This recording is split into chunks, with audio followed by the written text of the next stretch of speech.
Assalamualaikum warahmatullahi wabarakatuh.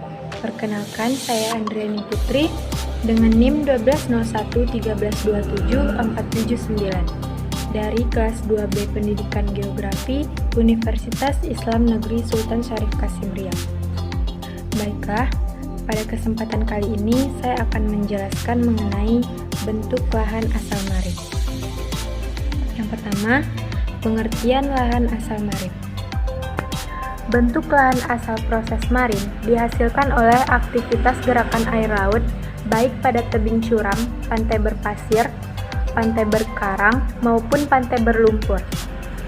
Aktivitas marin sering dipengaruhi oleh aktivitas fluvial sehingga sering disebut sebagai fluvio-marin. Proses marin mempunyai pengaruh yang sangat aktif pada daerah pesisir sepanjang pantai. Menurut Johnson, pantai dapat dibedakan menjadi 4 macam. Yang pertama, pantai yang tenggelam. Kedua, pantai yang terangkat. Ketiga, pantai yang netral. Dan yang keempat, pantai majemuk. Jenis dan karakteristik berbagai macam pantai ini adalah: yang pertama, shoreline of submergence atau pantai tenggelam merupakan jenis pantai yang terjadi apabila permukaan air mencapai atau menggenangi permukaan daratan yang mengalami penenggelaman. Disebut pantai tenggelam karena permukaan air berada jauh di bawah permukaan air yang sekarang. Untuk mengetahui apakah air mengalami penenggelaman atau tidak dapat dilihat dari keadaan pantainya. Yang kedua, pantai yang terangkat atau shoreline of emergence. Pantai ini terjadi akibat adanya pengangkatan daratan atau adanya penurunan permukaan air laut. Selanjutnya, pantai netral atau neutral shoreline. Jenis pantai ini terjadi di luar proses penenggelaman dan pengangkatan. Misalnya, pantai yang terjadi pada delta, plain hanyutan, terumbu karang, gunung api, gumuk-gumuk pasir, dan jenis pantai yang merupakan hasil dari sesar atau patahan. Nah, yang terakhir, pantai majemuk atau disebut juga compound shoreline. Jenis pantai ini terjadi sebagai gabungan dua atau lebih proses yang terjadi sebelumnya, seperti pada pantai tenggelam, pantai naik, dan pantai netral. Jadi, dalam suatu daerah bisa terjadi proses penenggelaman, pengangkatan, pengendapan, dan sebagainya. Selanjutnya, macam-macam bentukan dan proses terjadinya pantai. Nah, yang pertama, pantai tenggelam atau submergence coast. Pantai tenggelam ini terjadi karena tenggelamnya daratan atau naiknya muka air laut. Ciri-ciri dari pantai tenggelam ini adalah di muka pantai ada pulau, garis pantai tidak teratur, teluk dalam, dan lembah-lembah turun. Contoh dari pantai tenggelam ini adalah Pantai Ria yang terjadi akibat erosi fluvial dan pantai fjord yang terjadi akibat glasiasi. Selanjutnya, pantai naik atau emergence coast. Pantai ini terjadi akibat majunya garis pantai atau turunnya muka air laut. Ciri-ciri dari pantai naik ini adalah di muka pantai terbentuk undak-undak pantai dan gosong pasir atau tanggul-tanggul. Garis pantai relatif lurus dan relatif rendah relief pantai tersebut. Selanjutnya, pantai netral. Pantai netral adalah pantai yang tidak mengalami penenggelaman ataupun penurunan. Ciri-ciri dari pantai netral ini adalah garis pantai relatif lurus, pantai landai, ombak tidak besar, dan kadang-kadang terbentuk delta bila suplai material melimpah. Contoh dari pantai ini adalah pantai delta, pantai vulkanik, dan pantai terumbu koral.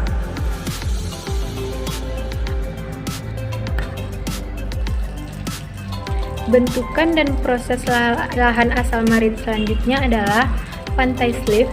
Pantai ini sering disebut dengan pantai yang menggantung. Terjadi karena proses erosi oleh ombak air laut atau abrasi. Ombak yang terbentuk karena hembusan angin menyebabkan air laut beriak dalam ukuran besar dan bergulung-gulung menuju tepi pantai yang berbatasan langsung dengan pantai yang curam. Pantai compound. Pantai ini terjadi akibat dari terjadinya proses yang berulang kali mengalami perubahan relatif muka air laut, naik dan turun. Pantai ini juga disebut sebagai pantai majemuk. Selanjutnya, pantai bergisik. Pantai Bergisik ini pada dasarnya merupakan daerah pasang surut yang terdapat endapan material hasil abrasi. Material ini dapat berupa material halus dan juga bisa berupa material yang kasar. Selanjutnya, Pantai Berawapayau. Rawapayau juga mencirikan daerah pantai yang tumbuh atau accretion. Proses sedimentasi merupakan penyebab bertambahnya pantai ke arah laut. Jadi, laut ini bertambah maju ke arah laut. Material penyusun umumnya berbutir halus dan medan ini berkembang pada lokasi yang gelombangnya kecil atau terhalang serta dengan kondisi air laut yang relatif dangkal. Pembahasan selanjutnya mengenai perubahan dan perkembangan pantai. Perubahan garis pantai merupakan proses yang terjadi akibat adanya pengaruh dari kondisi pantai dalam mencapai keseimbangan terhadap dampak yang terjadi dari faktor alami dan kegiatan manusia. Citra tersebut dianalisis untuk dipetakan perubahan garis pantai yang mengalami akresi atau abrasi. Perubahan garis pantai dapat disebabkan oleh faktor alami maupun antropogenik atau manusia. Faktor alami berupa sedimentasi, abrasi, pemadatan sedimen pantai, kenaikan muka laut, dan kondisi geologi. Manfaat pantai bagi kehidupan manusia adalah sebagai destinasi pariwisata, sumber mata pencarian masyarakat sekitar pantai, mencegah permukiman penduduk terkena air laut ketika pasang. Pantai dipergunakan sebagai tempat budidaya berbagai komoditas dan sumber anggaran pendapatan dan belanja daerah.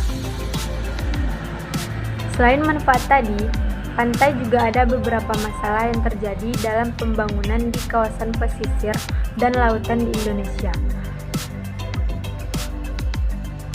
Yang pertama, pencemaran, kerusakan fisik habitat, eksploitasi sumber daya secara berlebihan, abrasi pantai, dan konversi kawasan lindung ke pengguna lainnya. Dengan hal tersebut, kita dapat mencegah hal itu terjadi dengan kepedulian kita terhadap pantai yang dapat kita lakukan, yaitu dengan cara kita bisa menanam bakau di sekeliling pantai, menjaga terumbu karang, melarang penambangan pasir, dan menjaga kebersihan pantai dengan tidak membuang sampah sembarangan, terutama membuang sampah ke laut. Baiklah, itulah yang dapat saya sampaikan. Lebih dan kurang saya mohon maaf. Dan thank you for watching. Wassalamualaikum warahmatullahi wabarakatuh.